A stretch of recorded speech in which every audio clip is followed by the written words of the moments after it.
Hi, it's Patrick Hutzel from intensivecarehotline.com with another quick tip for families in intensive care. So today's tip is about a question from Amanda who says, my husband is going to have a tracheostomy on Friday. Why should he not go to a long-term acute care facility? So this is obviously a video that's directly related to our large US client base that have loved ones in intensive care that need a tracheostomy, and then ICUs are trying to ship them out to LTAC as quickly as possible. So why should he not go to a long-term care facility? Now, that list is very long, why he should not go to a long-term acute care facility.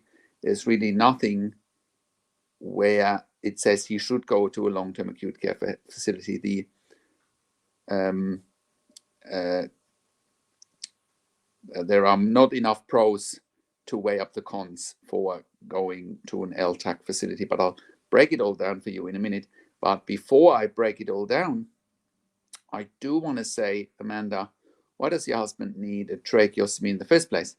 The goal in ICU should always be to avoid a tracheostomy full stop. So the first question that you need to ask is, have they done everything beyond the shadow of a doubt to avoid a tracheostomy? Have they done everything beyond the shadow of a doubt to get your husband off the ventilator and the breathing tube? And 9 times out of 10, when we work with clients one-on-one, we're finding intensive care teams have not done everything beyond the shadow of a doubt to avoid the tracheostomy and wean a critically ill patient off the ventilator and the breathing tube.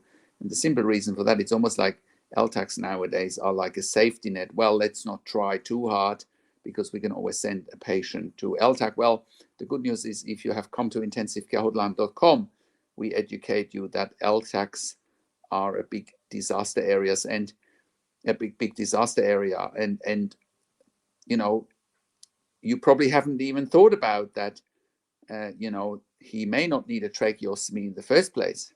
The biggest challenge for families in intensive care is that they don't know what they don't know. They don't know what to look for. They don't know what questions to ask. They don't know their rights, and they don't know how to manage doctors and nurses in intensive care.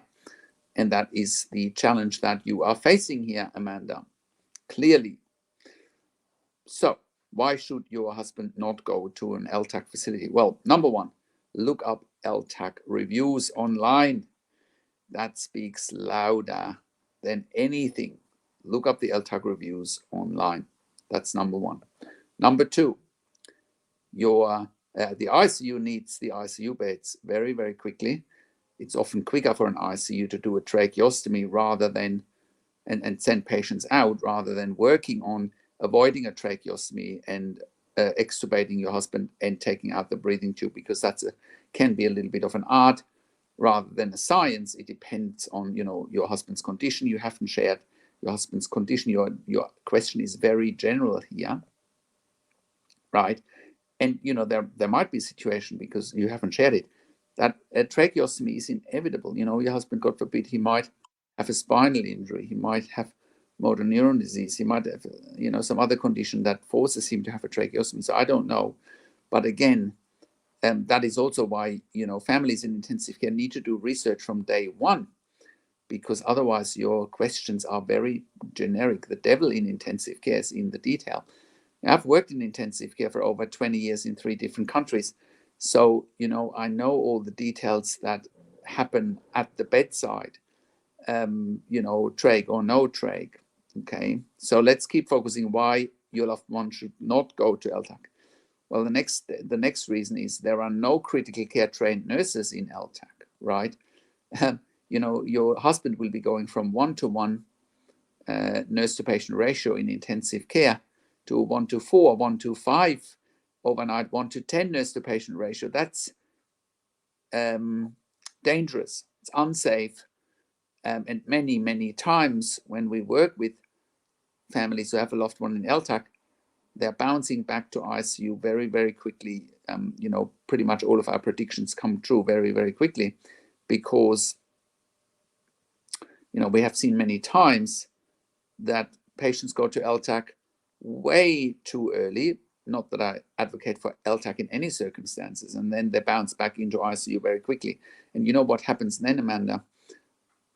Sadly enough, your husband or patients then often bounce back into another ICU because the ICU where he was discharged from does no longer want to take any responsibility for their mistakes, because they should have never sent your husband into LTAC in the first place.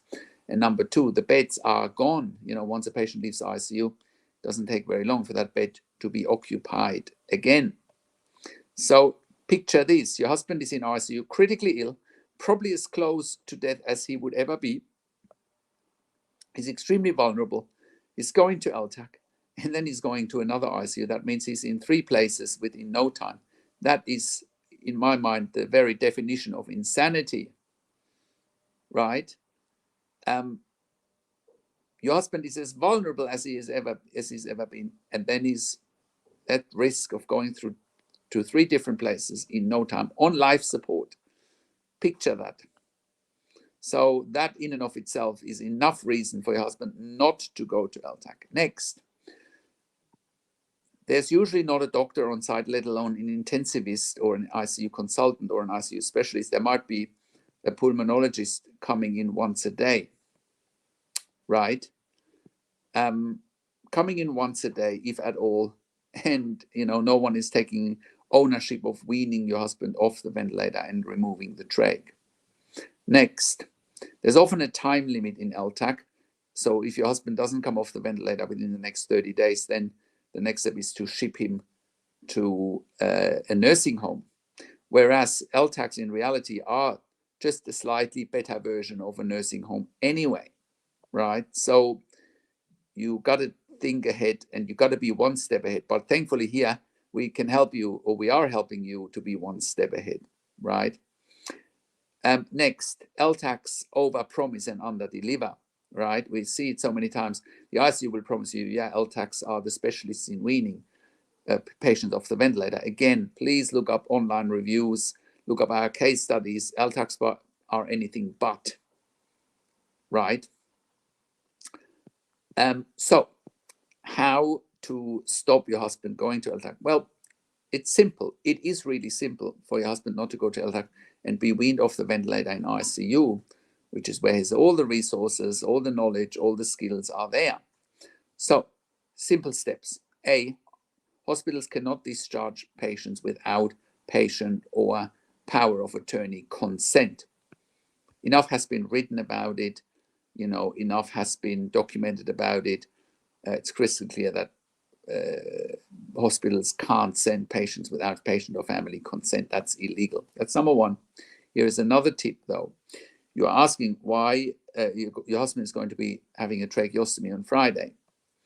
So, there's another tip. I'm pretty sure they would have asked you by now to do a tracheostomy and a PEG tube as well. So, my biggest tip from this video is do not give consent to a PEG tube. A PEG tube is a percutaneous endoscopic gastrostomy tube through the abdominal wall, and it's for feeding, and it's to replace a nasogastric feeding tube that goes through the nose into the stomach. Both have the same function. However, a PEG tube is often a permanent thing, right? And people look at a PEG tube that like it's permanent and people will never eat or drink again, and that's terrible, right? So you have to think about that. Keeping the nasogastric tube in is perfectly fine. Patients can have a nasogastric tube for months on end. There's no issue. But here is the winner for you. LTACs will not take your husband without a PEG tube, because there's no skills in LTACs, which is why they can't look after a nasogastric tube. It takes more skills and knowledge to look after a nasogastric tube than it does to look after a PEG tube. So I hope that summarizes your concern here, Amanda.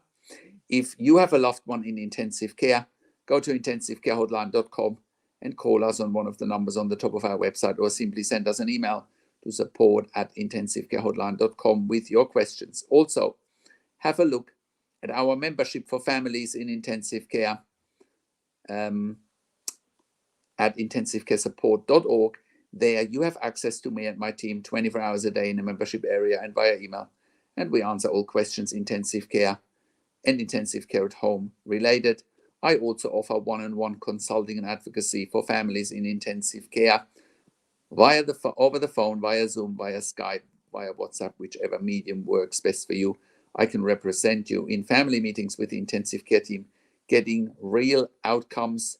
Have a look at our podcast, have a look at our testimonial section, where we helped countless of families in intensive care, saved lives. There's client interviews and showcase the work that we've done. So it's all there for you. We also offer medical record reviews in real time, i.e. giving you a second opinion in real time. Please contact us for that. We also provide medical record reviews after intensive care for unanswered questions. If you need closure or if you are suspecting medical negligence, please contact us as well. Well, thank you so much for watching. Subscribe to my YouTube channel for regular updates for families in intensive care. Share the video with your friends and families. Click the like button, click the notification bell, and comment below what you want to see next or what questions and insights you have from this video. Thanks for watching. This is Patrick Hutzel from intensivecarehotline.com, and I'll talk to you in a few days. Take care.